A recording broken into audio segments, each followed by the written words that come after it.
xibaar yu wér te wóor ca tàng-tàng ba abonnez-vous pour ngeen di mën di jot suñuy vidéo. dal leen ak jàmm seen chaîne bi di Buzz 221 HD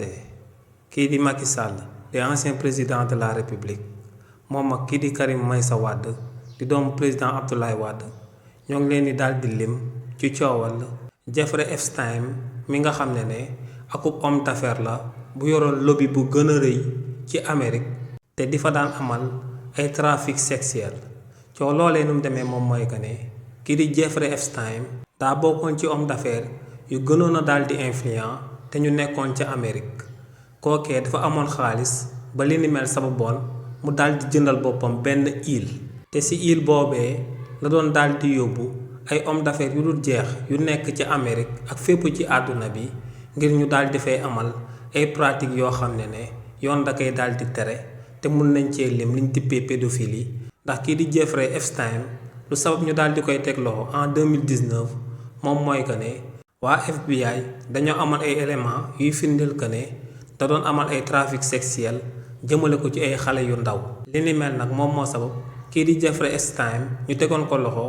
ca Amérique ci atum 2019 ginnaaw loolee la daal di xaru ci biir kaso bi ci même at bi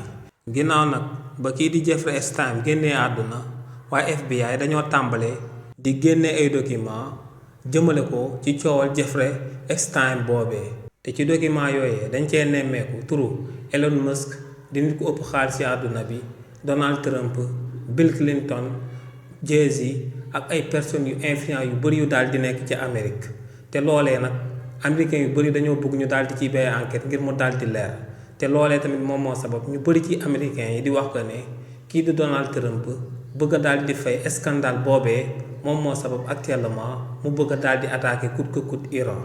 waaye ba tey ci document yooyu nga xam ne waa FBI dañ koo fësaloon daal di koy jëmale ci Jeffrey Epstein dañ cee gis tamit turu kii di Karim Wade di doomu Abdoulaye Wade waaye tamit dañ cee gis turu kii di président Macky Sall di ancien président de la République bu réewu Sénégal waaye tamit daal dinañ ciy gis turu kii di Alassane Ouattara mi nga xam ne moom mooy actuel président bu Côte d'Ivoire ci document yooyee nag waxuñ ko ne ñetti ñooñee dañoo daal di coupable waaye nag lu leer ba am moom mooy que ne ñoom amoon nañ ay relation yi nga xam ne jaaroon na ci diggante ñoom ak kii di Jeffrey Epstein mi nga xam ne akub homme d'affaires américain bu influent la woon bu amoon sax propre ilam si bi nga xam ne si la doon amalee ay pratiques sexuelles am te ginnaaw bañ ko tegee loxo en 2019 mu mujjee daal di xaru ci kaso bi daal di jaaree foofee daal di faatu fa yàllaaw. xibaar yu wér te wóor ca tàng-tàng ba abonnez-vous pour ngeen di mën di jot suñuy vidéo.